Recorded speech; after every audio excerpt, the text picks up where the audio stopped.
ಎಲ್ಲರಿಗೂ ನಮಸ್ತೆ. ನಾನು ಈ ಕ್ಲಾಸಲ್ಲಿ ಆಸ್ ಪರ್ ನ್ಯೂ ಸಿಲೆಬಸ್ ಹೊಸ ಸಿಲೆಬಸ್ ಪ್ರಕಾರ model question paper number 43 solve ಮಾಡ್ತಾ ಇದ್ದೀನಿ. ನೋಡಿ, ಮಾಡಲ್ ಕ್ವಶನ್ ಪೇಪರ್ ನಂಬರ್ 43 ಅಲ್ಲಿ ಯಾವ ಕ್ವಶನ್ ಯುನಿಕ್ ಅಂತ ಅನ್ಸುತ್ತೆ ಆ ಪ್ರಾಬ್ಲಮ್ ಮಾತ್ರ ಸಾಲ್ವ್ ಮಾಡ್ತಾ ಇದ್ದೀನಿ. ಆಯ್ತಾ? ಯಾವುದೇ ಪ್ಯಾಟರ್ನ್ ಫಾಲೋ ಮಾಡ್ತಾ ಇಲ್ಲ. ಈ ಚಾಪ್ಟರ್ ಇಂದ ಇಷ್ಟೇ ಲೆಕ್ಕ ಬರಬೇಕು, ಇದೇ ಲೆಕ್ಕ ಬರಬೇಕು ಅಂತ ಯಾವುದೇ ಪ್ಯಾಟರ್ನ್ ಫಾಲೋ ಮಾಡ್ತಾ ಇಲ್ಲ. ಯಾವ್ದಾರ ಕ್ವಶನ್ ಯುನಿಕ್ ಅಥವಾ ವಿಶೇಷವಾಗಿದೆ ಅಂದ್ರೆ ಆ ತರ ಲೆಕ್ಕನ ಸಾಲ್ವ್ ಮಾಡ್ತಾ ಇದ್ದೀನಿ. ಆಯ್ತಾ? ಅದರಲ್ಲೂ ಇಂಪಾರ್ಟೆಂಟ್ ಲೆಕ್ಕಗಳಿದೆ, ಬಂದ್ರು ಬರ್ಬೋದು ಎಕ್ಸಾಮ್ಗೆ. ಆ ತರ ಮೈಂಡ್ ಅಲ್ಲಿ ಇಟ್ಕೊಂಡು ಲೆಕ್ಕಗಳನ್ನ ಸಾಲ್ವ್ ಮಾಡ್ತಾ ಇದ್ದೀನಿ. ಈಗ ಫಸ್ಟ್ ಕ್ವಶನ್ ನೋಡಿ. ಫಸ್ಟ್ ಕ್ವಶನ್ ಅಲ್ಲಿ ಏನ್ ಕೊಟ್ಟಿದ್ದಾನೆ ಅಂದ್ರೆ, ಆಂಗಲ್ಸ್ ಆರ್ ಮೆಜರ್ಡ್ ಇನ್, ಕೋನಗಳನ್ನ ಡ್ಯಾಶ್ ನಿಂದ ಅಳೆಯಲಾಗುತ್ತದೆ. ಯಾವ್ದ್ರಲ್ಲಿ ಅಳಿತಾರೆ ಆಂಗಲ್ಸ್ ನ? Centimetre, degrees, kilogram, litres. Centimetre, ಡಿಗ್ರಿಗಳು, ಕಿಲೋಗ್ರಾಮ್ ಮತ್ತೆ ಲೀಟರ್ ಅಲ್ಲಿ ಯಾವ್ದ್ರಲ್ಲಿ ಅಳತೆ ಮಾಡ್ತಾರೆ? Answer B, degrees. ಆಯ್ತಾ? ಆನ್ಸರ್ ಬಿ, ಡಿಗ್ರೀಸ್ ಅಲ್ಲಿ ಅಳತೆ ಮಾಡೋದು. ಡಿಗ್ರೀಸ್ ಕನ್ನಡದಲ್ಲಿ ಇದೇ ತರ ಇದೆ, ಡಿಗ್ರಿ. ಆಯ್ತಾ? ಹಿಂಗೆ 90 ಡಿಗ್ರಿ. ಆಯ್ತಾ? 45 ಡಿಗ್ರಿ ಹತ್ರ 90 ಲೀಟರು, 90 kg, 90 ಸೆಂಟಿಮೀಟರ್ ಅದ್ರಲ್ಲಿ ಅಳಿಯಲ್ಲ. ಆಯ್ತಾ? ಕ್ವಶನ್ ನಂಬರ್ 1ಗೆ ಆನ್ಸರು ಬಿ. ಸೆಕೆಂಡ್ ಕ್ವಶನ್ ನೋಡಿ. ಸೆಕೆಂಡ್ ಕ್ವಶನ್ ಅಲ್ಲಿ ಒಂದು ಜೊಮೆಟ್ರಿ ಕೊಟ್ಟಿದ್ದಾನೆ. ಈ ರೀತಿ ಒಂದು ಜೊಮೆಟ್ರಿ ಕೊಟ್ಟಿದ್ದಾನೆ, ಇದ್ರಲ್ಲಿ ಒಂದು ಆಂಗಲ್ ಕೊಟ್ಟಿದ್ದಾನೆ. ಕೊಟ್ಬಿಟ್ಟು ಈ ಆಂಗಲ್ ಸಪ್ಲಿಮೆಂಟ್ ಆಂಗಲ್ ಅಥವಾ ಕನ್ನಡದಲ್ಲಿ ಪರಿಪೂರಕ ಕೋನನ ಫೈಂಡ್ ಔಟ್ ಮಾಡಿ ಅಂತ ಕೇಳಿದ್ದಾರೆ. ಆಯ್ತಾ? ಆಲ್ರೆಡಿ ನೀವೆಲ್ಲ ಮಾಸ್ಟರ್ ಪೀಸ್ ಆಗಿದ್ದೀರಾ ಅಂತ ತಿಳ್ಕೊತೀನಿ. ಆಂಗಲ್ಸ್ ಅಲ್ಲಿ ಸಪ್ಲಿಮೆಂಟರಿ ಆಂಗಲ್ ಅಥವಾ ಪರಿಪೂರಕ ಕೋನ ಅಂದ ತಕ್ಷಣ ಏನಂತ ಬರೀಬೇಕು? ಅಂದ ತಕ್ಷಣ X plus Y is equal to 180 degree ಅಂತ ಬರ್ಕೋಬೇಕು.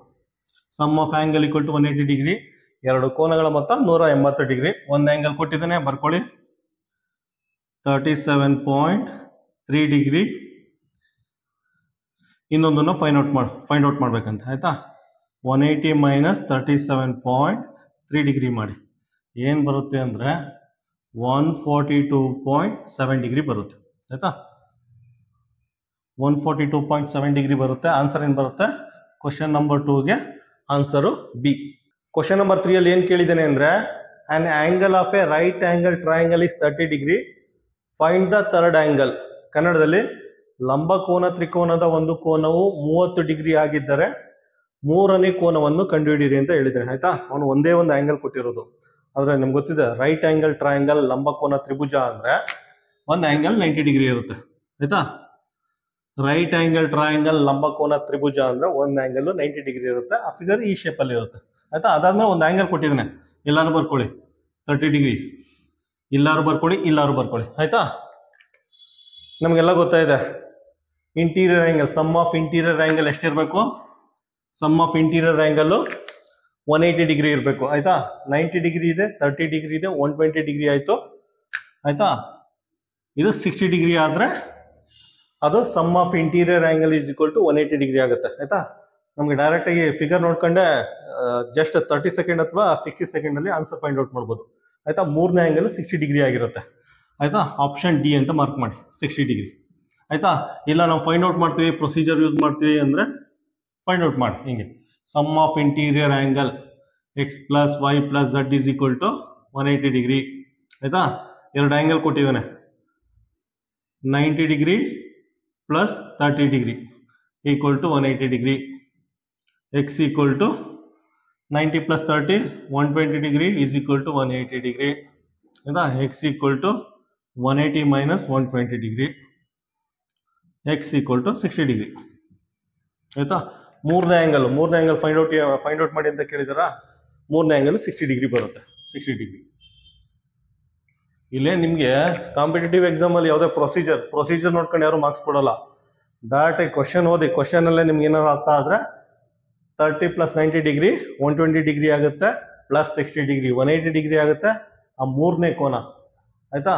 ಮೂರನೇ ಕೋನ 60 ಡಿಗ್ರಿ ಅಂದ್ಬಿಟ್ಟು ಡೈರೆಕ್ಟ್ ಆಗಿ OMR ಶೀಟ್ ಅಲ್ಲಿ ಮಾರ್ಕ್ ಮಾಡಿ. ಆಯ್ತಾ? ಕ್ವಶನ್ ನಂಬರ್ 3ಗೆ ಆನ್ಸರ್ ಡಿ. ಕ್ವಶನ್ ನಂಬರ್ 4 ನೋಡಿ. ಕ್ವಶನ್ ನಂಬರ್ 4 ಅಲ್ಲಿ ಒಂದು ಈಕ್ವೇಶನ್ ಕೊಟ್ಟಿದ್ದಾರೆ.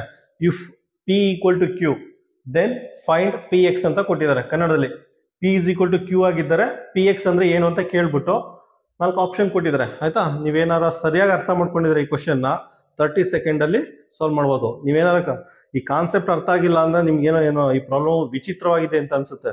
ವಿಚಿತ್ರವಾಗಿ ಏನಿಲ್ಲ, ತುಂಬಾ ಸಿಂಪಲ್ ಆಗಿದೆ ನೋಡಿ. ಆಯ್ತಾ? If P is equal to Q, P is equal to Q ಆದ್ರೆ ಪಿ ಎಕ್ಸ್ ಅಂದ್ರೆ ಏನಂತ ಬರೀಬಹುದು? ಪಿ ಎಕ್ಸ್ ನ ನೋಡಿ, ಪಿ ಜಾಗಕ್ಕೆ ಕ್ಯೂ ಹಾಕಿ, ಪಿ ಜಾಗಕ್ಕೆ ಕ್ಯೂ ಹಾಕಿ ಎಕ್ಸ್ ನ ಆಸ್ ಇಟ್ ಈಸ್ ಬರ್ಕೊಳ್ಳಿ. ಆಯ್ತಾ? ಆಗ ಏನಾಗುತ್ತೆ?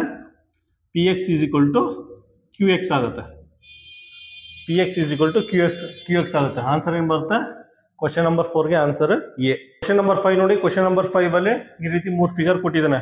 ಈ ರೀತಿ 3 ಫಿಗರ್ ಕೊಟ್ಬಿಟ್ಟು ಇದನ್ನ ಫ್ರಾಕ್ಷನ್ ಅಲ್ಲಿ ರೆಪ್ರೆಸೆಂಟ್ ಮಾಡ್ಬೇಕಂತೆ. ಕನ್ನಡದಲ್ಲಿ ಭಿನ್ನ ರಾಶಿಲಿ ರೆಪ್ರೆಸೆಂಟ್ ಮಾಡ್ಬೇಕಂತೆ. ಏನಿದೆ ಇದು ನೋಡಿ, 1 + 1 + ಅರ್ಧ.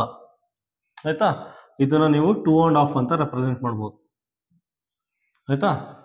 ಇದನ್ನ 2.5 ಅಂತ ರೆಪ್ರೆಸೆಂಟ್ ಮಾಡ್ಬೋದು. ಆಯ್ತಾ? 1 ಪಾರ್ಟು ಅರ್ಧ ಪಾರ್ಟ್ ಇದೆ. ಆಯ್ತಾ? 1 + 1 2, ಅರ್ಧ ಪಾರ್ಟ್ ಇದ್ರೆ ಅರ್ಧ ಆಗುತ್ತೆ, 2.5 ಆಗುತ್ತೆ. 2.5 ಅಂದ್ಬಿಟ್ಟು ನೀವು ಡೈರೆಕ್ಟಾಗಿ ರೆಪ್ರೆಸೆಂಟ್ ಮಾಡಿ. ಆನ್ಸರ್ ಏನು ಬರುತ್ತೆ? ಕ್ವಶನ್ ನಂಬರ್ 5ಗೆ ಆನ್ಸರು ಸಿ. ಕ್ವಶನ್ ನಂಬರ್ 6 ನೋಡಿ. ಕ್ವಶನ್ ನಂಬರ್ 6 ಅಲ್ಲಿ ಏನು ಕೇಳಿದ್ದೇನೆ ಅಂದರೆ, ಒಂದು ಸ್ಟಾರು, ಆಯ್ತಾ, ಒಂದು ಸ್ಟಾರು ಅಥವಾ ಒಂದು ಸಿಂಬಲು 5 ಬಲೂನ್ನ ರೆಪ್ರೆಸೆಂಟ್ ಮಾಡುತ್ತಂತೆ. ಆಯ್ತಾ? ಒಂದು ಸ್ಟಾರು ಅಥವಾ ಒಂದು ಸಿಂಬಲು 5 ಬಲೂನ್ಸ್ನ ರೆಪ್ರೆಸೆಂಟ್ ಮಾಡುತ್ತಂತೆ. 60 ಬಲೂನ್ಸ್ನ ರೆಪ್ರೆಸೆಂಟ್ ಮಾಡಬೇಕು ಅಂದರೆ ಈ ರೀತಿ ಎಷ್ಟು ಸ್ಟಾರ್ ಬೇಕು ಅಂತ ಕೇಳಿದರೆ, ಆಯ್ತಾ, ಸಿಂಪಲ್ಲು ಡಿವೈಡೆಡ್ ಬೈ 5 ಮಾಡಿ. 5 1 5, 5 2 10. ಆಯ್ತಾ? 60 ಬಲೂನ್ನ ರೆಪ್ರೆಸೆಂಟ್ ಮಾಡೋಕ್ಕೆ ಈ ರೀತಿ 12 ಸ್ಟಾರ್ಸ್ ಬೇಕಾಗುತ್ತೆ. 12 ಸ್ಟಾರ್ ಅಥವಾ 12 ಸಿಂಬಲ್ ಬೇಕಾಗುತ್ತೆ. ಕ್ವಶನ್ ನಂಬರ್ 6ಗೆ ಆನ್ಸರ್ ಏನು ಬರುತ್ತೆ? Answer D. ಕ್ವಶನ್ ನಂಬರ್ 7 ನೋಡಿ. ಕ್ವಶನ್ ನಂಬರ್ 7 ಅಲ್ಲಿ ಏನು ಕೇಳಿದ್ದೀನಿ ಅಂದರೆ, ಯಾವುದೋ ಒಂದು ಸೈಕಲ್ ಶಾಪಲ್ಲಿ ಪ್ರತಿ 5 ಟೈರ್ಸ್ಗೆ, ಆಯ್ತಾ, ಪ್ರತಿ 5 ಟೈರ್ಸ್ಗೆ 8 ಟ್ಯೂಬು ಸೆಲ್ ಆಗುತ್ತಂತೆ. ಆಯ್ತಾ? ಪ್ರತಿ 5 ಟೈರ್ಸ್ಗೆ 8 ಟ್ಯೂಬು ಸೆಲ್ ಆಗುತ್ತಂತೆ. ಹಾಗಾದ್ರೆ 65 ಟೈರ್ಸ್ ಸೆಲ್ ಆದರೆ, 65 ಟೈರ್ಸ್ ಸೆಲ್ ಆದರೆ ಎಷ್ಟು ಟ್ಯೂಬು ಸೆಲ್ ಆಗುತ್ತೆ ಅಂತ ಕೇಳಿದರೆ. ಆಯ್ತಾ? ಇದಕ್ಕೆ ಯೂನಿಟರಿ ಮೆಥಡ್ ಅಥವಾ ಏಕಮಾನ ಪದ್ಧತಿ ಕಾನ್ಸೆಪ್ಟ್ ಯೂಸ್ ಮಾಡಿ. ನೋಡಿ, 5 ಟೈರ್ಸ್ಗೆ 8 ಟ್ಯೂಬ್ ಅಂದರೆ 1 ಟೈರ್ಗೆ ಎಷ್ಟಾಗುತ್ತೆ? 1 ಟೈರ್ ಅಂದರೆ 8/5 ಟ್ಯೂಬ್ಸ್ ಆಗುತ್ತೆ. ಆಯ್ತಾ? ಫಸ್ಟ್ 1 ಟೈರು, ಆಯ್ತಾ, 1 ಕ್ವಾಂಟಿಟಿಗೆ ಫೈಂಡ್ ಔಟ್ ಮಾಡಿ. ನೆಕ್ಸ್ಟು 65 ಟೈರ್ಸ್ ಕೇಳಿದ್ದಾನೆ. 65 ಟೈರ್ಸ್ಗೆ ಎಷ್ಟಾಗುತ್ತೆ? 65 ಟೈರ್ಸ್ಗೆ 8/5 × 65 ಟ್ಯೂಬ್ಸ್ ಆಗುತ್ತೆ. ಆಯಿತಾ? ಸಿಂಪ್ಲಿಫೈ ಮಾಡಿ. 5 1 5 1 5 3 ಆಯಿತಾ? 3 ಸರಿಯಾಗಿ ಕಾಣಿಸ್ತಾರೆ, ಅದು ನೀಟಾಗಿ ಬರಿತೀನಿ. 5 3 ಜಸ್ಟ್ ಸಿಂಪ್ಲಿಫೈ ಮಾಡಿ. 8 × 13 ಆಗುತ್ತೆ. 8 × 13 ಆದರೆ 104 ಟ್ಯೂಬ್ಸ್ ಸೆಲ್ ಆಗುತ್ತೆ ಅಂತ. ಆಯಿತಾ? ಪ್ರತಿ 65 ಟೈರ್ಗೆ 104 ಟ್ಯೂಬ್ಸು ಸೆಲ್ ಆಗುತ್ತೆ. ಆಯಿತಾ? ಕ್ವಶನ್ ನಂಬರ್ 7ಗೆ ಆನ್ಸರ್ ಏನಾಗುತ್ತೆ? Answer C. ಕ್ವಶನ್ ನಂಬರ್ 8 ನೋಡಿ. ಕ್ವಶನ್ ನಂಬರ್ 8 ಅಲ್ಲಿ ಏನು ಕೇಳಿದೆ ಅಂದರೆ, ರಾಮ್ ಅನ್ನೋನು ಪ್ರತಿದಿನ ನ್ಯೂಸ್ ಪೇಪರ್ಗೆ 50 ಪೈಸಾ ಸ್ಪೆಂಡ್ ಮಾಡ್ತಾನಂತೆ. ಆಯಿತಾ? ರಾಮ್ ಅನ್ನೋನು ಪ್ರತಿದಿನ ನ್ಯೂಸ್ ಪೇಪರ್ಗೆ 50 ಪೈಸಾ ಸ್ಪೆಂಡ್ ಮಾಡ್ತಾನಂತೆ. ಹಾಗಾದರೆ ಫೆಬ್ರವರಿ 2009 ಇಸ್ವಿಲಿ ಪೇಪರ್ ಬಿಲ್ಲು ಎಷ್ಟು ಬಂದಿದೆ ಅಂತ ಕೇಳಿದರೆ. ಆಯಿತಾ? ನೋಡಿ, ಫೆಬ್ರವರಿ 2009 ಏನಕ್ಕೆ ಕೇಳಿದ್ದೀನಿ ಅಂದರೆ, ಫೆಬ್ರವರಿ ತಿಂಗಳು ಲೀಪ್ ಇಯರ್ ಅಲ್ವಾ ಅಂತ ಫಸ್ಟ್ ಚೆಕ್ ಮಾಡಿ. ಅದಕ್ಕೋಸ್ಕರ ನಾನು ಫೆಬ್ರವರಿ 2009 ಅಂತ ಕೊಟ್ಟಿದ್ದೇನೆ. ಆಯಿತಾ? ಫೆಬ್ರವರಿ 2009 ಲೀಪ್, ಕನ್ನಡದಲ್ಲಿ ಅಧಿಕ ವರ್ಷನ ಅಲ್ವಾ ಅಂತ ಚೆಕ್ ಮಾಡಿ. ಯಾವ ರೀತಿ ಚೆಕ್ ಮಾಡ್ತೀರಾ? ಯಾವುದೇ ಒಂದು ಇಸ್ವಿ ಇದ್ರೆ ಡಿವೈಡೆಡ್ ಬೈ 4 ಮಾಡಿ. ಡಿವೈಡೆಡ್ ಬೈ 4 ಮಾಡಿ. ಅದೇನಾರ ಕಂಪ್ಲೀಟಾಗಿ ಡಿವೈಡ್ ಆದರೆ ಅದು ಲೀಪ್ ಇಯರ್, ಇಲ್ಲ ಅಂದರೆ ಲೀಪ್ ಇಯರ್ ಅಲ್ಲ. ಆಯಿತಾ? ಡಿವೈಡ್ ಮಾಡಿ ಎಷ್ಟು ಬರ್ತದೆ ಗೊತ್ತಾ? 502.25 ಬರುತ್ತೆ. ಆಯಿತಾ? ಸೊ ಇದು ಲೀಪ್ ಇಯರ್ ಅಲ್ಲ, ಲೀಪ್ ಇಯರ್ ಅಥವಾ ಅಧಿಕ ವರ್ಷ ಅಲ್ಲ. ಆಯಿತಾ? ಅಂದರೆ ಫೆಬ್ರವರಿ ತಿಂಗಳಲ್ಲಿ 28 ಡೇಸ್ ಇದೆ ಅಂತ ಅರ್ಥ. ಆಯಿತಾ? ಕಂಪ್ಲೀಟಾಗಿ ಡಿವೈಡ್ ಆಗಿಲ್ಲ, ಆದ್ದರಿಂದ ಇದು ಫೆಬ್ರವರಿ ತಿಂಗಳಲ್ಲಿ ಬರೀ 28 ದಿನ ಮಾತ್ರ ಇದೆ. ಸೊ ಈಗ ಕ್ಯಾಲ್ಕುಲೇಟ್ ಮಾಡಿ. 28 ದಿನ ಪ್ರತಿದಿನ 50 ಪೈಸಾ ಮಲ್ಟಿಪ್ಲೈ ಮಾಡಿ 14 ರೂಪಾಯಿ ಆಗುತ್ತೆ. ಆಯಿತಾ? ಫೆಬ್ರವರಿ 2009 ಇಸ್ವಿಲಿ ಪೇಪರ್ ಬಿಲ್ಲು ಎಷ್ಟು ಬಂದಿದೆ ಅಂದರೆ 14 ರೂಪಾಯಿ ಬಂದಿದೆ. ಆಯಿತಾ? ಕ್ವಶನ್ ನಂಬರ್ 8ಗೆ ಆನ್ಸರ್ ಏನು ಬರುತ್ತೆ? Answer D. ಕ್ವಶನ್ ನಂಬರ್ 9 ನೋಡಿ. ಕ್ವಶನ್ ನಂಬರ್ 9 ಅಲ್ಲಿ ಏನು ಕೇಳಿದ್ದೇನೆ ಅಂದರೆ, ಯಾವುದೋ ಒಂದು ಕಬಡ್ಡಿ ಟೂರ್ನಮೆಂಟ್ಗೆ ಟೋಟಲಾಗಿ 840 ಪ್ಲೇಯರ್ಸು ಪಾರ್ಟಿಸಿಪೇಟ್ ಮಾಡಿದಾರಂತೆ. ಆಯಿತಾ? ಪ್ರತಿಯೊಂದು ಟೀಮಲ್ಲೂ 7 ಪ್ಲೇಯರ್ಸು ಒಬ್ಬ ಕ್ಯಾಪ್ಟನ್ ಇದ್ದಾರಂತೆ. ಹಾಗಾದರೆ ಟೋಟಲ್ ನಂಬರ್ ಆಫ್ ಟೀಮ್ಸ್ನ ಫೈಂಡ್ ಔಟ್ ಮಾಡಿ ಅಂತ ಕೇಳಿದ್ದಾರೆ. ಆ ಟೂರ್ನಮೆಂಟಲ್ಲಿ ಟೋಟಲ್ ನಂಬರ್ ಆಫ್ ಟೀಮ್ಸ್ನ ಫೈಂಡ್ ಔಟ್ ಮಾಡಿ ಅಂತ ಕೇಳಿದ್ದಾರೆ. ಆಯ್ತಾ. ನೋಡಿ ಟೋಟಲ್ ನಂಬರ್ ಆಫ್ ಪ್ಲೇಯರ್ಸ್ ಎಷ್ಟಿದ್ರೆ 840, ಒಟ್ಟು ಆಟಗಾರರು 840. ಪ್ರತಿಯೊಂದು ಟೀಮಲ್ಲೂ 7 ಜನ ಪ್ಲೇಯರ್ಸು, ಒಬ್ಬ ಕ್ಯಾಪ್ಟನ್ ಇರ್ತಾನಂತೆ. 7 ಜನ ಪ್ಲೇಯರ್ಸು, ಒಬ್ಬ ಕ್ಯಾಪ್ಟನು, ಟೋಟಲ್ ಆಗಿ 8 ಜನ ಇರ್ತಾರಂತೆ. ಪ್ರತಿಯೊಂದು ಟೀಮಲ್ಲೂ ಟೋಟಲ್ ಆಗಿ 8 ಜನ ಇರ್ತಾರಂತೆ. ನಂಬರ್ ಆಫ್ ಟೀಮ್ ಹೆಂಗ್ ಫೈಂಡ್ ಔಟ್ ಮಾಡ್ತೀರಾ? ಜಸ್ಟ್ ಡಿವೈಡ್ ಮಾಡಿ, 840 ಡಿವೈಡೆಡ್ ಬೈ 8 ಆಯ್ತಾ. ಟೋಟಲ್ ನಂಬರ್ ಆಫ್ ಪ್ಲೇಯರು ಪ್ರತಿ ಟೀಮಲ್ಲಿ 8 ಜನ ಇರ್ತಾರೆ. ಡಿವೈಡ್ ಮಾಡಿ ಏನು ಬರುತ್ತೆ ನಮಗೆ? 105 ಬರುತ್ತೆ ಆಯ್ತಾ. 105 ಬರುತ್ತೆ. ಆನ್ಸರ್ ಏನು ಬರುತ್ತೆ? ಆನ್ಸರ್ ಸಿ ಅಂತ ಮಾರ್ಕ್ ಮಾಡಿ. ಇಲ್ಲಿ ನೋಡಿ, ಡಿವಿಷನ್ ಮಾಡ್ಬೇಕಾದ್ರೆ ನೀವೇನು ಮಾಡ್ತೀರ ಗೊತ್ತಾ? ಮಕ್ಕಳು ಸಾಮಾನ್ಯವಾಗಿ ಮಿಸ್ಟೇಕ್ ಮಾಡೋದು ಈ ಥರ ಇದ್ರೆ 8 1s 8 ಆಯ್ತಾ. ಪುನಃ 8 5s 40. ಆನ್ಸರ್ 15 ಅಂತ ಡೈರೆಕ್ಟಾಗಿ ಮಾರ್ಕ್ ಮಾಡಿಬಿಡ್ತಾರೆ. ಯಾಕಂದ್ರೆ ಆಪ್ಷನ್ ಬಿ ಅಲ್ಲಿ 15 ಅಂತಾನು ಕೊಟ್ಟಿದ್ದಾರೆ. ಈ ರೀತಿ ಮಾರ್ಕ್ ಮಾಡಿಬಿಡ್ತಾರೆ. ಆ ರೀತಿ ಮಿಸ್ಟೇಕ್ ಮಾಡಬಾರ್ದು. ನೋಡಿ 840ನ 8ರಿಂದ ಡಿವೈಡ್ ಮಾಡಿದ್ರೆ 8 1s 8 ಆಗುತ್ತೆ ಆಯ್ತಾ. ಪುನಃ 2 ನಂಬರ್ನ ಒಟ್ಟಿಗೆ ಡಿವೈಡ್ ಮಾಡ್ತಾ ಇದ್ದೀವಿ. 2 ನಂಬರ್ನ ಒಟ್ಟಿಗೆ ಡಿವೈಡ್ ಮಾಡ್ತಾ ಇರೋದ್ರಿಂದ ಇಲ್ಲೊಂದು 0 ಬರುತ್ತೆ ಆಯ್ತಾ. ಇಲ್ಲೊಂದು 0 ಬರುತ್ತೆ. ಪುನಃ 8 5s 40. ಸೊ ಆನ್ಸರ್ ಏನು ಬರುತ್ತೆ? 105 ಬರುತ್ತೆ ಆಯ್ತಾ. ಕ್ವಶನ್ ನಂಬರ್ 9ಗೆ ಆನ್ಸರು 105. ಅದು ಆಪ್ಷನ್ನು ಸಿ ಆಗಿರುತ್ತೆ. ಕ್ವಶನ್ ನಂಬರ್ 10 ನೋಡಿ. ಕ್ವಶನ್ ನಂಬರ್ 10 ಅಲ್ಲಿ ಏನು ಕೇಳಿದ್ದಾರೆ ಅಂದರೆ, the weight of pen is 10 gram. Find the weight of 30 boxes if each box contain 40 pens. ಅಂದರೆ ಒಂದು ಪೆನ್ನಿನ ತೂಕ 10 ಗ್ರಾಮ್, ಪ್ರತಿ ಪೆಟ್ಟಿಗೆಯು 40 ಪೆನ್ನುಗಳನ್ನು ಹೊಂದಿದರೆ 30 ಪೆಟ್ಟಿಗೆಗಳ ತೂಕವನ್ನು ಕಂಡುಹಿಡಿಯಿರಿ ಅಂತ ಕೇಳಿದ್ದಾರೆ ಆಯ್ತಾ. ನೋಡಿ, ಒಂದು ಪೆನ್ ಅಂದರೆ 10 ಗ್ರಾಮ್ ಅಂತೆ, ಒಂದು ಪೆನ್ ಅಂದರೆ 10 ಗ್ರಾಮ್ ಅಂತೆ. ಒಂದು ಬಾಕ್ಸಲ್ಲಿ 40 ಪೆನ್ ಇದೆಯಂತೆ ಆಯ್ತಾ. ನೋಡಿ, ಒಂದು ಬಾಕ್ಸಲ್ಲಿ 40 ಪೆನ್ ಇದೆಯಂತೆ.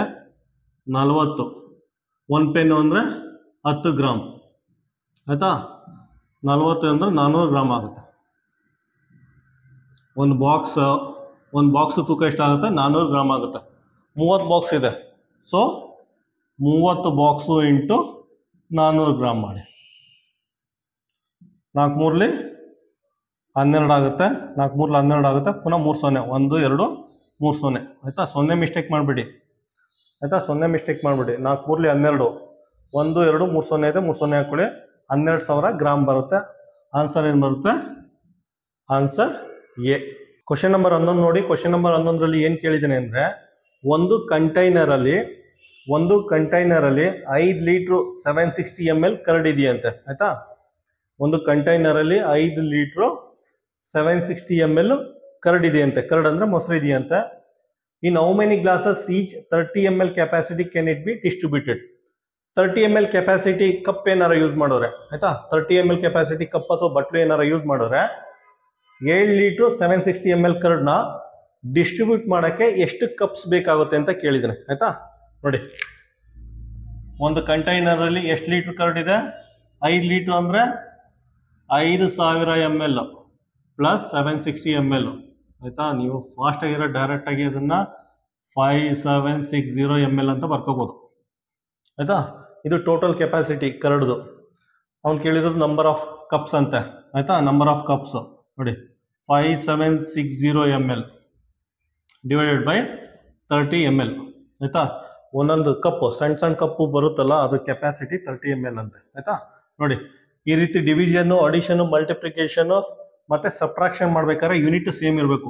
ಯೂನಿಟು ಸೇಮ್ ಇದ್ರೆ ಮಾತ್ರ ಕಂಟಿನ್ಯೂ ಮಾಡಬೇಕು. ಸೇಮ್ ಇದೆ. 1 0 1 0 ಕ್ಯಾನ್ಸಲ್ ಆಗುತ್ತೆ. 576 ಡಿವೈಡೆಡ್ ಬೈ 3 ಮಾಡಿ ಆಯ್ತಾ.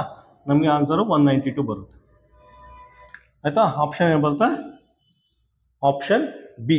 ಇದರ ಅರ್ಥ 5760 ml ಕೆಪಾಸಿಟಿ ಕರ್ಡ್ನ ಡಿಸ್ಟ್ರಿಬ್ಯೂಟ್ ಮಾಡೋಕ್ಕೆ 5760 ml ಕೆಪಾಸಿಟಿ ಕರ್ಡ್ನ 30 ml ಕಪ್ಪಲ್ಲಿ ಡಿಸ್ಟ್ರಿಬ್ಯೂಟ್ ಮಾಡೋಕ್ಕೆ ನಮಗೆ 192 ಕಪ್ಸ್ಗಳು ಬೇಕಾಗುತ್ತೆ ಆಯ್ತಾ. ಕ್ವಶನ್ ನಂಬರ್ 11ಗೆ ಆನ್ಸರು ಬಿ. ಕ್ವಶನ್ ನಂಬರ್ 12 ನೋಡಿ. ಕ್ವಶನ್ ನಂಬರ್ 12 ಅಲ್ಲಿ ಏನು ಕೇಳಿದ್ದಾರೆ ಅಂದರೆ, ಯಾವುದೋ ಒಂದು ಸ್ಕೂಲಲ್ಲಿ 408 ಜನ ಬಾಯ್ಸು 312 ಜನ ಗರ್ಲ್ಸ್ ಇದ್ದಾರಂತೆ ಆಯ್ತಾ. ಒಂದು ಸ್ಕೂಲಲ್ಲಿ 408 ಜನ ಬಾಯ್ಸು 312 ಜನ ಗರ್ಲ್ಸ್ ಇದ್ದಾರಂತೆ. ಆಗ ಏನು ಮಾಡ್ತಾರೆ ಅಂದರೆ, ಬಾಯ್ಸು ಮತ್ತು ಗರ್ಲ್ಸ್ನ ಈಕ್ವಲ್ ನಂಬರ್ ಆಫ್ ಬಾಯ್ಸ್ ಬರೋ ಥರ ಆಯ್ತಾ, ಈಕ್ವಲ್ ನಂಬರ್ ಆಫ್ ಬಾಯ್ಸ್ ಬರೋ ಥರ, ಈಕ್ವಲ್ ನಂಬರ್ ಆಫ್ ಗರ್ಲ್ಸ್ ಬರೋ ಥರ ಡಿವೈಡ್ ಮಾಡಿ ನಂಬರ್ ಆಫ್ ಗ್ರೂಪ್ನ ಫಾರ್ಮ್ ಮಾಡ್ತಾರಂತೆ ಆಯ್ತಾ. ಫಾರ್ ಎಕ್ಸಾಂಪಲ್ 408 ಜನ ಹುಡುಗರು ತಗೊಂಡ್ರೆ ಅವರು ಈಕ್ವಲ್ ನಂಬರ್ ಬೇಕು, ಪ್ರತಿ ಗ್ರೂಪಲ್ಲೂ ಸೇಮ್ ನಂಬರ್ ಇರಬೇಕು. ಆ ರೀತಿ ಇದನ್ನ ಡಿವೈಡ್ ಮಾಡಿ ನಂಬರ್ ಆಫ್ ಗ್ರೂಪ್ನ ಫಾರ್ಮ್ ಮಾಡ್ತಾರಂತೆ. ಅದೇ ರೀತಿ 312 ಜನ ಗರ್ಲ್ಸ್ ತಗೊಂಡ್ರೆ 312 ಜನ ಗರ್ಲ್ಸ್ನ ಒಂದೊಂದು ಗ್ರೂಪಲ್ಲಿ ಸೇಮ್ ನಂಬರ್ ಇರಬೇಕು ಆಯ್ತಾ. ಪ್ರತಿಯೊಂದು ಗ್ರೂಪಲ್ಲಿ ಸೇಮ್ ನಂಬರ್ ಆಫ್ ಗರ್ಲ್ಸ್ ಇರಬೇಕು. ಆ ರೀತಿ ಡಿವೈಡ್ ಮಾಡಿ ನಂಬರ್ ಆಫ್ ಗ್ರೂಪ್ನ ಫಾರ್ಮ್ ಮಾಡ್ತಾರಂತೆ. ಹಾಗಾದ್ರೆ ಟೋಟಲ್ ಆಗಿ ಬಾಯ್ಸು ಮತ್ತೆ ಗರ್ಲ್ಸ್ ಎಷ್ಟು ಟೋಟಲ್ ಗ್ರೂಪ್ ಫಾರ್ಮ್ ಆಯ್ತು ಅಂತ ಕೇಳಿದರೆ ಆಯ್ತಾ. ಟೋಟಲ್ ನಂಬರ್ ಆಫ್ ಗ್ರೂಪ್ ಎಷ್ಟು ಫಾರ್ಮ್ ಆಯ್ತು ಅಂತ ಕೇಳಿದರೆ ಇಲ್ಲಿ ನೋಡಿ, ಯಾವುದೇ ಒಂದು ಕ್ವಶನ್ ಈಕ್ವಲ್ ಡಿಸ್ಟ್ರಿಬ್ಯೂಷನ್ ಅಂತ ಬಂದ್ರೆ ಈಕ್ವಲ್ ಡಿಸ್ಟ್ರಿಬ್ಯೂಷನ್, ಕನ್ನಡದಲ್ಲಿ ಡಿಸ್ಟ್ರಿಬ್ಯೂಷನ್, ಕನ್ನಡದಲ್ಲಿ ಸಮನಾಗಿ ಹಂಚಿ, ಸಮನಾಗಿ ಹಂಚಿ ಅಂತ ಏನಾರ ಕ್ವಶನ್ ಕೇಳಿದ್ರೆ ಅದ್ರದ್ದು HCF ಫೈಂಡ್ ಔಟ್ ಮಾಡಬೇಕು ಆಯ್ತಾ. ಅದ್ರ HCF ಅಥವಾ ಕನ್ನಡದಲ್ಲಿ ಮಾಸಾಹನ ಫೈಂಡ್ ಔಟ್ ಮಾಡಬೇಕು ಆಯ್ತಾ. ಆ ಕ್ವಶನ್ ಡೈರೆಕ್ಟ್ ಆಗಿ ಆ ಥರ ಅನ್ಕೊಳ್ಳಿ ಆಯ್ತಾ. ಇದ್ರ HCF ಫೈಂಡ್ ಔಟ್ ಮಾಡಿ. ಏನಿಲ್ಲ, 408 ಜನ ಬಾಯ್ಸ್ ಇದ್ದಾರೆ, 312 ಜನ ಗರ್ಲ್ಸ್ ಇದ್ದಾರೆ ಆಯ್ತಾ. ಬಾಯ್ಸ್ ತಗೊಳ್ಳಿ, ಪ್ರತಿಯೊಂದು ಗ್ರೂಪಲ್ಲೂ ಈಕ್ವಲ್ ನಂಬರ್ ಆಫ್ ಬಾಯ್ಸ್ ಬರಬೇಕು. ಆ ರೀತಿ ಡಿವೈಡ್ ಮಾಡಿ ನಂಬರ್ ಆಫ್ ಗ್ರೂಪ್ನ ಫಾರ್ಮ್ ಮಾಡಿ. ಅದೇ ರೀತಿ 312 ಜನ ಗರ್ಲ್ಸ್ ಇದ್ದಾರೆ, ಪ್ರತಿಯೊಂದು ಗ್ರೂಪಲ್ಲಿ ಸೇಮ್ ನಂಬರ್ ಆಫ್ ಗರ್ಲ್ಸ್ ಬರಬೇಕು. ಆ ರೀತಿ 312ನ ಡಿವೈಡ್ ಮಾಡಿ ನಂಬರ್ ಆಫ್ ಗ್ರೂಪ್ನ ಫಾರ್ಮ್ ಮಾಡಿ. ಬಾಯ್ಸ್ ಎಷ್ಟು ಗ್ರೂಪ್ ಇದೆ, ಗರ್ಲ್ಸ್ ಎಷ್ಟು ಗ್ರೂಪ್ ಇದೆ ಅದನ್ನ ಆಡ್ ಮಾಡಿ, ನಿಮಗೆ ಟೋಟಲ್ ನಂಬರ್ ಆಫ್ ಗ್ರೂಪ್ ಬರುತ್ತೆ ಆಯ್ತಾ.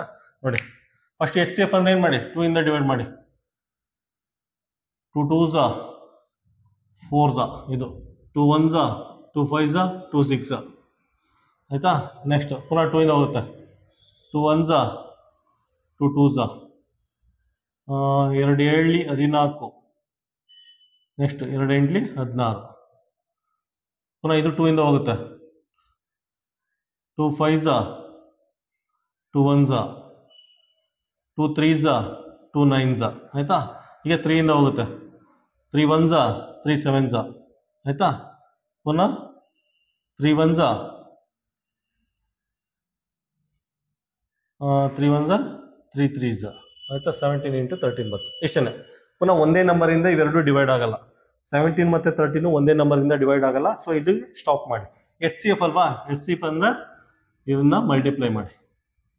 ನೋಡಿ, ಒಂದೇ ನಂಬರಿಂದ ಇವೆರಡನ್ನೂ ಡಿವೈಡ್ ಮಾಡ್ಬೋದು, ಒಂದೇ ನಂಬರಿಂದ ಇವೆರಡನ್ನೂ ಡಿವೈಡ್ ಮಾಡ್ಬೋದು, ಒಂದೇ ನಂಬರಿಂದ ಇವೆರಡನ್ನೂ ನಂಬರ್ನು ಡಿವೈಡ್ ಮಾಡ್ಬೋದು, ಒಂದೇ ನಂಬರಿಂದ ಇವೆರಡನ್ನೂ ಡಿವೈಡ್ ಮಾಡ್ಬೋದು. ಸೊ ಇದು HCF ಆಗುತ್ತೆ ಆಯ್ತಾ. HCF ಅಥವಾ ಕನ್ನಡದಲ್ಲಿ ಮಾಸ ಅಂದರೆ 2 × 2, 2 × 2 ಎಷ್ಟು, 2 × 3, 2 × 2 ಎಷ್ಟಾಗುತ್ತೆ, 4 ಆಗುತ್ತೆ.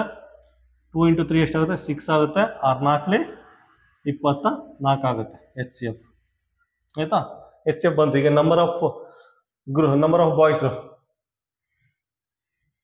ಎಷ್ಟು ಗ್ರೂಪ್ ಇದೆ, 408 ಡಿವೈಡೆಡ್ ಬೈ 24 ಮಾಡಿ, 24 ಮಾಡಿ ನಂಬರ್ ಆಫ್ ಬಾಯ್ಸ್ದು ಗ್ರೂಪ್ ಬರುತ್ತೆ. ಅದೇ ರೀತಿ ಗರ್ಲ್ಸ್ GIRLS ಗರ್ಲ್ಸ್ ಎಷ್ಟು ಜನ ಇದ್ದಾರೆ, 312 ಜನ ಇದ್ದಾರೆ. ಡಿವೈಡೆಡ್ ಬೈ HCF ಮಾಡಿ ಗರ್ಲ್ಸ್ ನಂಬರ್ ಆಫ್ ಗ್ರೂಪ್ ಗೊತ್ತಾಗುತ್ತೆ ಆಯ್ತಾ.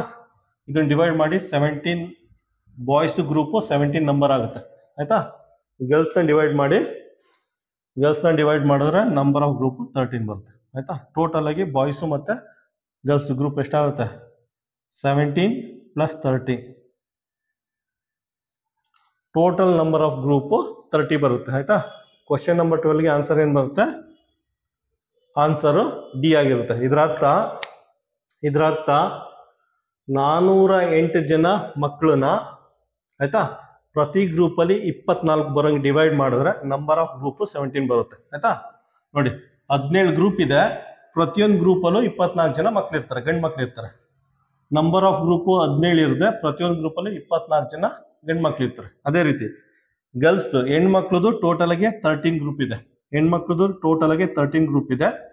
ಒಂದೊಂದು ಗ್ರೂಪಲ್ಲಿ 24 ನಂಬರ್ಸ್ ಇರ್ತಾರೆ ಮಕ್ಕಳು ಆಯ್ತಾ. ಗರ್ಲ್ಸ್ ಒಂದೊಂದು ಗ್ರೂಪಲ್ಲಿ 24 ಇರುತ್ತೆ. ಸೊ ನಂಬರ್ ಆಫ್ ಬಾಯ್ಸ್ದು ಗ್ರೂಪ್ ಎಷ್ಟಿದೆ, 17 ಇದೆ. ನಂಬರ್ ಆಫ್ ಗರ್ಲ್ಸ್ ಗ್ರೂಪ್ ಎಷ್ಟಿದೆ, 13 ಇದೆ. ಟೋಟಲ್ ಆಗಿ ಆ್ಯಡ್ ಮಾಡಿ 30 ಬರುತ್ತೆ.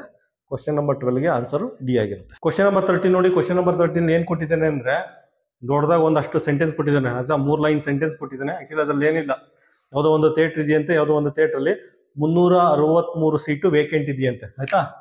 ನೋಡಿ ವೇಕೆಂಟು 363 ಸೀಟು ವೇಕೆಂಟ್ ಇದೆಯಂತೆ ಆಯ್ತಾ. ಅದರಲ್ಲಿ 1560 ಸೀಟು ರಿಸರ್ವ್ ಇದೆಯಂತೆ. 363 ಸೀಟು ಖಾಲಿ ಇದೆಯಂತೆ, 1560 ಸೀಟು ರಿಸರ್ವ್ ಆಗಿದೆಯಂತೆ. ಹಾಗಾದ್ರೆ ಆ ಥಿಯೇಟರಲ್ಲಿ ಟೋಟಲ್ ನಂಬರ್ ಆಫ್ ಸೀಟ್ಸ್ ಎಷ್ಟಿದೆ ಅಂತ ಕೇಳಿದ್ದೇನೆ. ಡೈರೆಕ್ಟಾಗಿ ಆ್ಯಡ್ ಮಾಡಿ. ಡೈರೆಕ್ಟಾಗಿ ಆ್ಯಡ್ ಮಾಡಿದ್ರೆ ಏನು ಬರುತ್ತೆ? 1923 ಬರುತ್ತೆ ಆಯ್ತಾ. ಟೋಟಲ್ ನಂಬರ್ ಆಫ್ ಸೀಟ್ಸ್ ಏನು ಬರುತ್ತೆ ಆ ಥಿಯೇಟರಲ್ಲಿ? 1923 ಬರುತ್ತೆ. ಆನ್ಸರ್ ಸಿ ಆಗಿರುತ್ತೆ. ಕ್ವಶನ್ ನಂಬರ್ 14 ನೋಡಿ. ಕ್ವಶನ್ ನಂಬರ್ 14 ಏನು ಕೊಟ್ಟಿದ್ದಾನೆ ಅಂದರೆ, ಯಾವುದೋ ಒಂದು ಸಂಸ್ಥೆ ಇದೆಯಂತೆ, ಆ ಸಂಸ್ಥೆಯಲ್ಲಿ ಪ್ರತಿಯೊಬ್ಬ ವ್ಯಕ್ತಿಯಿಂದ 81 ರೂಪಾಯಿ ಕಲೆಕ್ಟ್ ಮಾಡ್ಕೊಂಡಿದ್ದಾರಂತೆ ಆಯ್ತಾ. ಯಾವುದೋ ಒಂದು ಸಂಸ್ಥೆ ಇದೆಯಂತೆ, ಆ ಸಂಸ್ಥೆಯಲ್ಲಿ ಪ್ರತಿಯೊಬ್ಬ ವ್ಯಕ್ತಿಯಿಂದ 81 ರೂಪಾಯಿನ ಕಲೆಕ್ಟ್ ಮಾಡ್ಕೊಂಡಿದ್ದಾರಂತೆ. ಸೆಕೆಂಡ್ ಸೆಂಟೆನ್ಸಲ್ಲಿ ಏನು ಕೊಟ್ಟಿದ್ದಾನೆ ಅಂದರೆ, ಆ ಸಂಸ್ಥೆಯಲ್ಲಿ ಟೋಟಲಾಗಿ ಎಷ್ಟು ಮೆಂಬರ್ಸ್ ಇದ್ದಾರೆ ಅಷ್ಟು ರುಪೀಸ್ನ ಪ್ರತಿಯೊಬ್ಬ ವ್ಯಕ್ತಿಯಿಂದ ಕಲೆಕ್ಟ್ ಮಾಡಿದ್ದಾರೆ ಅಂತ ಹೇಳಿದ್ದಾರೆ ಆಯ್ತಾ. ಸೆಕೆಂಡ್ ಸೆಂಟೆನ್ಸಲ್ಲಿ ಆ ಸಂಸ್ಥೆಯಲ್ಲಿ ಟೋಟಲಾಗಿ ಎಷ್ಟು ಮೆಂಬರ್ಸ್ ಇದ್ದಾರೆ ಅಷ್ಟು ರುಪೀಸ್ನ ಪ್ರತಿಯೊಬ್ಬ ವ್ಯಕ್ತಿಯಿಂದ ಕಲೆಕ್ಟ್ ಮಾಡಿದ್ದಾರೆ ಅಂತ ಕೊಟ್ಟಿದ್ದಾರೆ. ಕೊಟ್ಬಿಟ್ಟು ಟೋಟಲ್ ಆಗಿ ಆ ಸಂಸ್ಥೆಯಲ್ಲಿ ಎಷ್ಟು ಅಮೌಂಟ್ ಕಲೆಕ್ಟ್ ಆಗಿದೆ ಅಂತ ಕೇಳಿದ್ದಾರೆ ಆಯ್ತಾ. ಅದಕ್ಕೆ ಏನು ಮಾಡಿ, ಈ ರೀತಿ ಫಾರ್ಮುಲಾ ಬರ್ಕೊಳ್ಳಿ. Total amount equal to number of member into multiplication into amount paid by each member. Amount paid by each member, ಪ್ರತಿಯೊಬ್ಬ ವ್ಯಕ್ತಿ ಎಷ್ಟು ರೂಪಾಯಿ ಕೊಟ್ಟಿರೋದು? ಪ್ರತಿಯೊಬ್ಬ ವ್ಯಕ್ತಿ 81 ರೂಪೀಸ್ ಕೊಟ್ಟಿದ್ದಾರೆ. ಪ್ರತಿಯೊಬ್ಬ ವ್ಯಕ್ತಿ 81 ರೂಪಾಯಿನ ಕೊಟ್ಟಿದ್ದಾರೆ ಆಯ್ತಾ. ಸೆಕೆಂಡ್ ಸೆಂಟೆನ್ಸ್ ಅಲ್ಲಿ ಏನು ಕೊಟ್ಟಿರೋದು? If each member pays the amount equal to number of member in the association ಆಯ್ತಾ. ಆ ಸಂಸ್ಥೆಯಲ್ಲಿ ಟೋಟಲ್ ಆಗಿ ಎಷ್ಟು ಮೆಂಬರ್ಸ್ ಇದ್ದಾರೆ ಅಷ್ಟು ಅಮೌಂಟ್ನ ಪ್ರತಿಯೊಬ್ಬ ವ್ಯಕ್ತಿನೂ ಪೇ ಮಾಡಿದ್ದಾನೆ ಅಂತ ಕೊಟ್ಟಿದ್ದಾರೆ. ಅಂದ್ರೆ ಆ ಸಂಸ್ಥೆಯಲ್ಲಿ 81 ಜನ ಇದ್ದಾರೆ ಅಂತ ಆಯ್ತಾ. ಆ ಸಂಸ್ಥೆಯಲ್ಲಿ 81 ಜನ ಇದ್ದಾರೆ, ಪ್ರತಿಯೊಬ್ಬ ವ್ಯಕ್ತಿನೂ 81 ರೂಪೀಸ್ನ ಪೇ ಮಾಡಿದ್ದಾರೆ. ಇಷ್ಟೇನೇ ಅರ್ಥ. ಮಲ್ಟಿಪ್ಲೈ ಮಾಡಿ. 81 ಇಂಟು 81 ಅಂದರೆ 6561 ರೂಪೀಸ್ ಆಗುತ್ತೆ ಆಯ್ತಾ. ಆ ಸಂಸ್ಥೆಯಲ್ಲಿ ಟೋಟಲ್ ಆಗಿ 81 ಜನರಿಂದ ಪ್ರತಿಯೊಬ್ಬರು 81 ರೂಪಾಯಿ ಕಾಂಟ್ರಿಬ್ಯೂಟ್ ಮಾಡಿದರೆ ಟೋಟಲ್ಗೆ 6561 ರೂಪಾಯಿ ಕಲೆಕ್ಟ್ ಮಾಡಿದ್ದಾರೆ. ಆನ್ಸರ್ ಏನು ಬರುತ್ತೆ? Answer D. ಕ್ವಶನ್ ನಂಬರ್ 15 ನೋಡಿ. ಕ್ವಶನ್ ನಂಬರ್ 15 ಏನು ಕೊಟ್ಟಿದ್ದಾನೆ ಅಂದರೆ, 72 ಸ್ಕ್ವೇರ್ ಮೀಟರ್ ಯಾವುದೋ ಒಂದು ಏರಿಯಾ ಇದೆಯಂತೆ ಆಯ್ತಾ. 72 ಸ್ಕ್ವೇರ್ ಮೀಟರ್ ಯಾವುದೋ ಒಂದು ಏರಿಯಾ ಇದೆಯಂತೆ. ಅದನ್ನು ಫಿಲ್ ಮಾಡೋದಕ್ಕೆ 50 ನಂಬರ್ಸ್ ಸ್ಕ್ವೇರ್ ಶೇಪಲ್ಲಿರೋ ಸ್ಟೋನ್ಸ್ನ ಯೂಸ್ ಮಾಡ್ತಾರಂತೆ. ಹಾಗಾದರೆ ಆ ಸ್ಕ್ವೇರ್ ಶೇಪಲ್ಲಿ ಇದೆಯಲ್ಲ ಸ್ಟೋನು, ಅದ್ರ ಲೆಂತ್ನ ಫೈಂಡ್ ಔಟ್ ಮಾಡಿ ಅಂತ ಕೇಳಿದ್ದಾರೆ. ನೋಡಿ ಈ ರೀತಿ 72 ಮೀಟರ್ ಸ್ಕ್ವೇರ್ ಮೀಟರ್ ಅಥವಾ ಮೀಟರ್ ಸ್ಕ್ವೇರ್ ಏರಿಯಾ ಇದೆಯಂತೆ. 72 ಮೀಟರ್ ಸ್ಕ್ವೇರ್ ಏರಿಯಾ ಇದೆಯಂತೆ. ಅದನ್ನು ಫಿಲ್ ಮಾಡೋದಕ್ಕೆ ಸ್ಕ್ವೇರ್ ಶೇಪಲ್ಲಿರೋ ಸ್ಟೋನ್ಸ್ನ ಯೂಸ್ ಮಾಡ್ತಾರಂತೆ ಆಯ್ತಾ. 50 ನಂಬರ್ಸ್ ಯೂಸ್ ಮಾಡ್ತಾರಂತೆ. 50 ನಂಬರ್ಸ್ ಸ್ಟೋನ್ಸ್ನ ಯೂಸ್ ಮಾಡ್ತಾರಂತೆ. ಹಾಗಾದರೆ ಅದ್ರ ಲೆಂತ್, ಈ ಸ್ಕ್ವೇರ್ ಶೇಪ್ ಇದೆಯಲ್ಲ ಆ ಸ್ಟೋನ್ದು ಲೆಂತ್ನ ಫೈಂಡ್ ಔಟ್ ಮಾಡಿ ಅಂತ ಕೇಳಿದ್ದಾರೆ. ನೋಡಿ ಈ ರೀತಿ ಯಾವುದೇ ಕ್ವಶನ್ ಬಂದ್ರೂ ಬಿಗ್ಗರ್ ಕ್ವಾಂಟಿಟಿ ಮೇಲ್ಗಡೆ, ಸ್ಮಾಲರ್ ಕ್ವಾಂಟಿಟಿನ ಕೆಳಗಡೆ ಹಾಕೊಂಡು ಡಿವೈಡ್ ಮಾಡಿ ನಿಮಗೆ ಆನ್ಸರ್ ಸಿಗುತ್ತೆ ಆಯ್ತಾ. ನೋಡಿ number of stones is equal to bigger quantity ಮೇಲ್ಗಡೆ, ಸ್ಮಾಲರ್ ಕ್ವಾಂಟಿಟಿ ಕೆಳಗಡೆ. ನಂಬರ್ ಆಫ್ ಸ್ಟೋನ್ಸ್ ಕೊಟ್ಟಿದ್ದಾನೆ 50 ಅಂತ, 50 ನಂಬರು. ಬಿಗ್ಗರ್ ಕ್ವಾಂಟಿಟಿ ಅಂದರೆ 72 ಮೀಟರ್ ಸ್ಕ್ವೇರ್ ಆಯ್ತಾ. ಸ್ಮಾಲರ್ ಕ್ವಾಂಟಿಟಿ ಸ್ಕ್ವೇರ್ ಶೇಪ್, ಅದು ಸ್ಕ್ವೇರ್ ಶೇಪ್ ಆಗಿರೋದ್ರಿಂದ ಈ ರೀತಿ ಬರ್ಕೊಳ್ಳಿ. ಸ್ಕ್ವೇರ್ ಆಗಿರೋದ್ರಿಂದ ಎ ಇಂಟು ಎ ಅಂತ ಬರ್ಕೊಳ್ಳಿ ಆಯ್ತಾ. ಇದನ್ನ ಎ ಇಂಟು ಎ ಅಂತ ಬರ್ಕೊಳ್ಳಿ. ಎ ಇಂಟು ಎ ಸ್ಕ್ವೇರ್ ಶೇಪ್ದು ಫಾರ್ಮುಲಾ, ಏರಿಯಾ ಫಾರ್ಮುಲಾ. ಈ ಕಡೆ ತೊಗೊಳ್ಳೋದು ಎ ಇಂಟು ಎ ಈ ಕಡೆ ಬರುತ್ತೆ. 72 ಡಿವೈಡೆಡ್ ಬೈ 50 ಮೀಟರ್ ಸ್ಕ್ವೇರ್ ಆಯ್ತಾ. ಇದನ್ನ ಡಿವೈಡ್ ಮಾಡಿದ್ರೆ ನಿಮಗೆ ಎಷ್ಟು ಬರುತ್ತೆ ಅಂದರೆ 1.44 ಮೀಟರ್ ಸ್ಕ್ವೇರ್ ಬರುತ್ತೆ ನಿಮಗೆ. ಡಿವಿಷನ್ ಮಾಡಿ ಆಯ್ತಾ. 144 ಅಂದರೆ ನಮಗೆಲ್ಲ ಗೊತ್ತಾಯಿದೆ. 144 ಅಂದರೆ ಅದು ಸ್ಕ್ವೇರ್ ರೂಟ್ ಎಷ್ಟಿದೆ? 12 ಸ್ಕ್ವೇರ್. ಅದು 12 ಇಂಟು 12 ಅಂತ ಬರ್ಕೋಬೋದು. 144 ಅಂದರೆ 12 ಸ್ಕ್ವೇರ್ ನಂಬರ್ ಅದು ಆಯ್ತಾ. So A into A is equal to ಇದನ್ನು 144ನ 1.2 ಇಂಟು 1.2 ಮೀಟರ್ ಸ್ಕ್ವೇರ್ ಅಂತ ಬರ್ಕೋಬೋದು ಆಯ್ತಾ. 1.44 ಅಂದರೆ 144, ಅದು ಸ್ಕ್ವೇರ್ ರೂಟ್ ಅಂದರೆ 12 ಇಂಟು 12 ಅಂತ ಬರ್ಕೋಬೋದು. ನೋಡಿ 1.44 ಅಲ್ವಾ. ಸೊ ಇದ್ರದ್ದು ಏನಾಗುತ್ತೆ? 1.2 ಇಂಟು 1.2 ಆಗುತ್ತೆ. ಸೇಮ್ ಅದೇ ರೀತಿ ಬರ್ಕೊಂಡಿದೆ. So area of one tile ಎಷ್ಟು ಬರುತ್ತೆ? 1.2 ಮೀಟರ್ ಬರುತ್ತೆ. 1.2 ಮೀಟರ್ ಆಯ್ತಾ. ಅಲ್ಲಿ ಮೀಟರ್ ಕೊಟ್ಟಿಲ್ಲ ಸೆಂಟಿಮೀಟರ್ ಕೊಟ್ಟಿದ್ದಾರೆ. ಸೊ ಏನಂತ ಬರ್ಕೊಳ್ಳಿ 1.2 ಮೀಟರ್ನ ಸೆಂಟಿಮೀಟರ್ ಅಂದರೆ 100 ಇಂದ ಮಲ್ಟಿಪ್ಲೈ ಮಾಡಿ ನಿಮಗೆ ಸೆಂಟಿಮೀಟರ್ ಬರುತ್ತೆ. A is equal to 120 centimetre ಬರುತ್ತೆ ಆಯ್ತಾ. ಕ್ವಶನ್ ನಂಬರ್ 15ಗೆ ಆನ್ಸರ್ ಏನು ಬರುತ್ತೆ? Answer B. ಕ್ವಶನ್ ನಂಬರ್ 15ಗೆ ಆನ್ಸರ್ ಬಿ. ಕ್ವಶನ್ ನಂಬರ್ 16 ನೋಡಿ. ಕ್ವಶನ್ ನಂಬರ್ 16 ಏನು ಕೇಳಿದ್ದಾನೆ ಅಂದರೆ, ಒಬ್ಬ ಅಂಗಡಿಯವನು ಪ್ರತಿ ಮೀಟರ್ಗೆ 100 ರೂಪಾಯಿಗೆ 40 ಮೀಟರ್ ಬಟ್ಟೆ ತಗೋತಾನಂತೆ ಆಯ್ತಾ. ಅಂಗಡಿಯವನಿಗೆ 1300 ರೂಪಾಯಿ ಪ್ರಾಫಿಟ್ ಬೇಕು ಅಂದರೆ, 1300 ರೂಪಾಯಿ ಲಾಭ ಬೇಕು ಅಂದರೆ ಆ ಬಟ್ಟೆನ ಪ್ರತಿ ಮೀಟರ್ಗೆ ಎಷ್ಟು ರೂಪಾಯಿಗೆ ಮಾರಬೇಕು ಅಂತ ಕೇಳಿದರೆ ಆಯ್ತಾ. ನೋಡಿ, ಪರ್ ಮೀಟರ್ ಪ್ರತಿ ಮೀಟರ್ಗೆ 100 ರೂಪಾಯಿಗೆ ಬಟ್ಟೆ ತಗೊಂಡಿದ್ದಾನೆ. ಟೋಟಲ್ ಆಗಿ 40 ಮೀಟರ್ ಬಟ್ಟೆ ತಗೊಂಡಿದ್ದಾನೆ ಆಯ್ತಾ. ಸೊ 40 ಇಂಟು 100 ಏನಾಗುತ್ತೆ? 40 ಇಂಟು 100 ಏನಾಗುತ್ತೆ? 4000 ರೂಪಾಯಿ ಸ್ಪೆಂಡ್ ಮಾಡಿದ್ದಾನೆ ಆಯ್ತಾ. ಇದು ಕಾಸ್ಟ್ ಪ್ರೈಸ್ ಆಯಿತು. ಅಂಗಡಿಯವನು ಪ್ರತಿ ಮೀಟರ್ಗೆ 100 ರೂಪಾಯಿಗೆ ಬಟ್ಟೆ ತಗೊಂಡಿದ್ದಾನೆ. ಟೋಟಲ್ಗೆ 40 ಮೀಟರ್ ಬಟ್ಟೆ ತಗೊಂಡಿದ್ದಾನೆ. 40 ಮೀಟರ್ಗೆ ಅವನು 4000 ರೂಪಾಯಿ ಸ್ಪೆಂಡ್ ಮಾಡಿದ್ದಾನೆ. ಇದು ಕಾಸ್ಟ್ ಪ್ರೈಸ್. ಕಾಸ್ಟ್ ಪ್ರೈಸ್ ಅಂದರೆ ಕನ್ನಡದಲ್ಲಿ ಕೊಂಡ ಬೆಲೆ ಆಯ್ತಾ. ಅವನಿಗೆ ಕ್ವಶನ್ ಏನು ಕೇಳಿದಾರೆ? ಅವನಿಗೆ 1300 ರೂಪಾಯಿ ಪ್ರಾಫಿಟ್ ಬೇಕು ಅಂದರೆ, ಇದು ಕಾಸ್ಟ್ ಪ್ರೈಸು. 1300 ರೂಪಾಯಿ ಪ್ರಾಫಿಟ್ ಬೇಕು ಅಂದರೆ ಆ ಬಟ್ಟೆನ ಪ್ರತಿ ಮೀಟರ್ಗೆ ಎಷ್ಟ್ರಾಗಿ ಮಾರಬೇಕು ಅಂತ ಕೇಳಿದ್ದಾನೆ ಆಯ್ತಾ. ಫಸ್ಟ್ ಆ್ಯಡ್ ಮಾಡಿ 0035 ಆಯ್ತಾ. ಇದು ಸೆಲ್ಲಿಂಗ್ ಪ್ರೈಸ್ ಆಗುತ್ತೆ. ಅವನಿಗೆ 1300 ರೂಪಾಯಿ ಪ್ರಾಫಿಟ್ ಬೇಕು ಅಂದರೆ ಆ ಬಟ್ಟೆನ 5300 ರೂಪಾಯಿಗೆ ಮಾರಬೇಕು ಆಯ್ತಾ.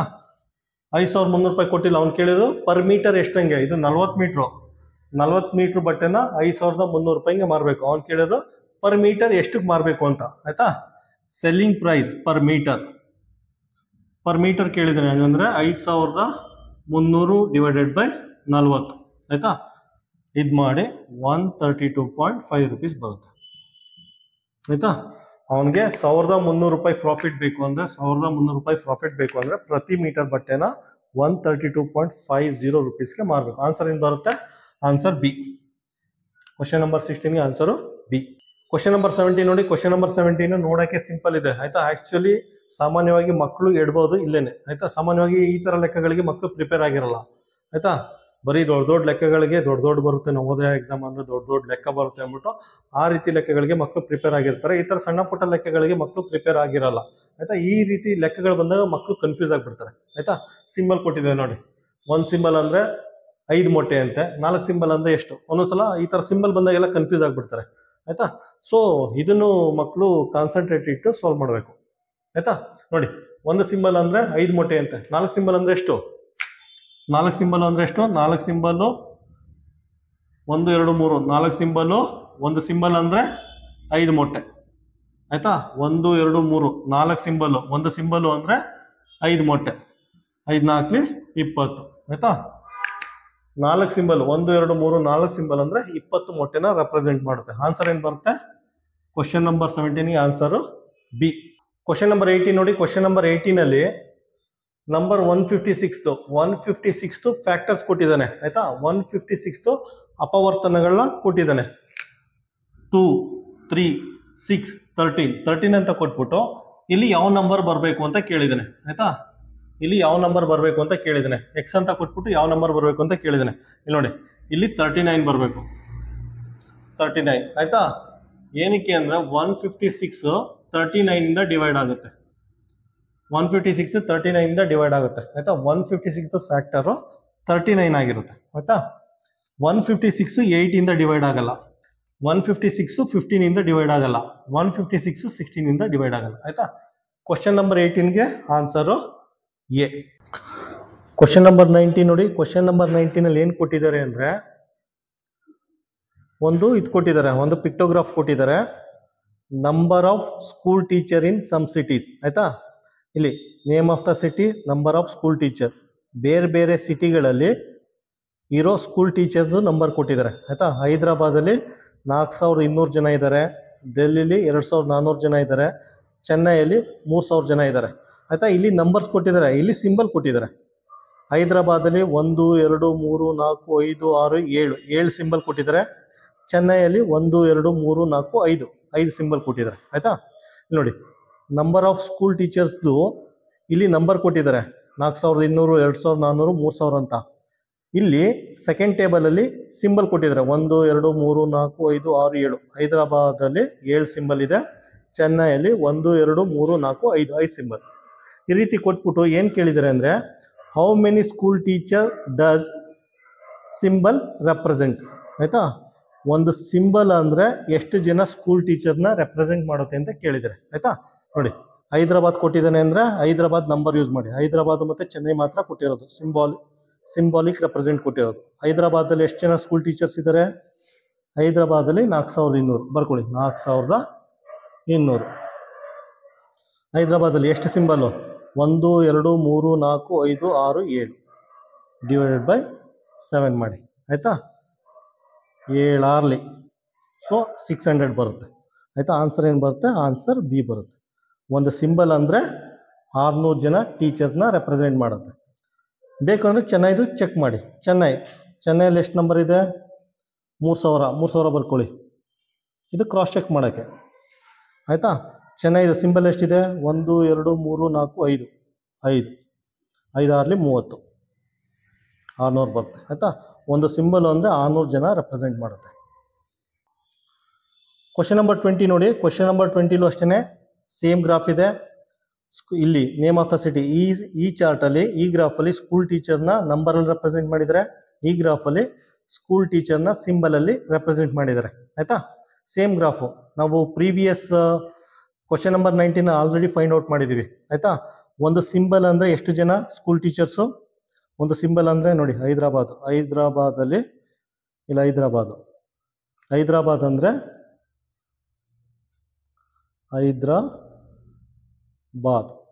ಹೈದರಾಬಾದಲ್ಲಿ 4200 ಜನ ಸ್ಕೂಲ್ ಟೀಚರ್ಸ್ ಇದ್ದಾರೆ. ಇದು ನಂಬರಲ್ಲಿ ರೆಪ್ರೆಸೆಂಟ್ ಮಾಡಿದರೆ, ಇದು ಸಿಂಬಲಲ್ಲಿ 1 2 3 4 5 6 7 ಸಿಂಬಲ್ ಅಂದರೆ 600 ಜನ ಬರುತ್ತೆ ಆಯಿತಾ. ಒಂದು ಸಿಂಬಲ್ ಅಂದರೆ 600 ಜನ ಅಂತ ಆಯಿತಾ ಲೆಕ್ಕ. ಒಂದು ಸಿಂಬಲ್ ಅಂದರೆ 600 ಜನ ಅಂತ ಲೆಕ್ಕ. ಈಗ ನೋಡಿ ಕ್ವಶನ್ ನಂಬರ್ 20 ನೋಡಿ. Which of the following is the correct representation of the number of school teacher ಇನ್ ಡೆಲ್ಲಿ ಆಯಿತಾ. ಡೆಲ್ಲಿನ ಯಾವ ಸಿಂಬಲ್ಲು ಯಾವ ಆಪ್ಷನ್ ರೆಪ್ರೆಸೆಂಟ್ ಮಾಡುತ್ತೆ ಅಂತ ಕೇಳಿದರೆ. Correct representation of number of school teachers ಇನ್ ಡೆಲ್ಲಿ ಆಯಿತಾ. 4 ಆಪ್ಷನ್ ಕೊಟ್ಟಿದ್ದಾನೆ, 1 2 3 4 ಆಪ್ಷನ್ ಕೊಟ್ಬಿಟ್ಟು ಇದರಲ್ಲಿ ಯಾವ ಆಪ್ಷನ್ನು ಡೆಲ್ಲಿ ಸ್ಕೂಲ್ ಟೀಚರ್ನ ರೆಪ್ರೆಸೆಂಟ್ ಮಾಡುತ್ತೆ ಅಂತ ಕೇಳಿದ್ದೀನಿ ಆಯಿತಾ. ಅದಕ್ಕೆ ಏನು ಮಾಡಿ ಅಂದರೆ ಡೆಲ್ಲಿ ನೋಡಿ, ಡೆಲ್ಲಿಲಿ ನಂಬರ್ ಆಫ್ ಟೀಚರ್ಸ್ ಎಷ್ಟು ಜನ ಇದ್ದಾರೆ? 2400 ಆಯಿತಾ. ಡೆಲ್ಲಿಲಿ ನಂಬರ್ ಆಫ್ ಟೀಚರ್ಸು 2400 ನೋಡಿ, ಡೆಲ್ಲಿಲಿ 2400 ಜನ ಇದ್ದಾರೆ ಆಯಿತಾ. ಒಂದು ಸಿಂಬಲ್ ಅಂದರೆ ಎಷ್ಟು? ಒಂದು ಸಿಂಬಲ್ ಅಂದರೆ 600 ಜನ ಬರ್ಕೊಳ್ಳಿ. ಒಂದು ಸಿಂಬಲ್ ಅಂದರೆ 600 ಜನ. 2 0 ಕ್ಯಾನ್ಸಲ್ ಆಗುತ್ತೆ. 6 1 6 4 24, 6 1 6 4 24 ಆಯಿತಾ. ಅಂದರೆ 4 ಸಿಂಬಲ್ ರೆಪ್ರೆಸೆಂಟ್ ಮಾಡುತ್ತೆ, 1 2 3 4. ಡೆಲ್ಲಿ ಸ್ಕೂಲ್ ಟೀಚರ್ನ 4 ಸಿಂಬಲ್ ರೆಪ್ರೆಸೆಂಟ್ ಮಾಡ್ಬೋದು. ಎಲ್ಲಿದೆ 4 ಸಿಂಬಲ್? 1 2 3 4 ಆಯಿತಾ. ಕ್ವಶನ್ ನಂಬರ್ 20ಗೆ ಆನ್ಸರ್ ಏನು ಬರುತ್ತೆ? ಆನ್ಸರ್ ಎ ಆಗಿರುತ್ತೆ.